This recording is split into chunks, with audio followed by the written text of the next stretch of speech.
On trouve dans ce livre aussi une enquête qui établit que, sous couvert de payer des rançons pour libérer des otages, la France a financé à plus de 200 millions de dollars pratiquement, en 2014, les groupes terroristes.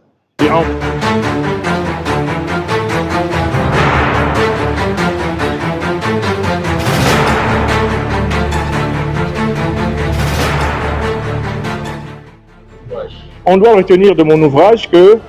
pendant plusieurs années, on a menti aux Africains en disant qu'ils étaient attaqués pour des raisons religieuses. Tous les médias, tous les activistes, tous les intellectuels, tous les journalistes occidentaux en particulier qui ont professé le concept de djihadisme et qui l'ont fait répéter par les Africains, ont trompé les Africains. Nous ne sommes pas dans une guerre de religion,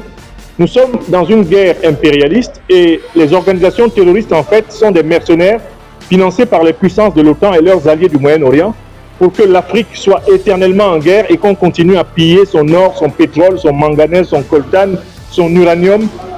et toutes les richesses que le Tout-Puissant lui a offertes. Par conséquent, nous devons nous unir pour combattre cette tentative de recolonisation déguisée derrière des motifs pseudo-religieux. Nous devons également, comme l'a montré Maître Corinne Jeanne Léa-Tangan dans son exposé liminaire, conduire tous les terroristes individuels ou étatiques devant les tribunaux et les condamner. Nous devons également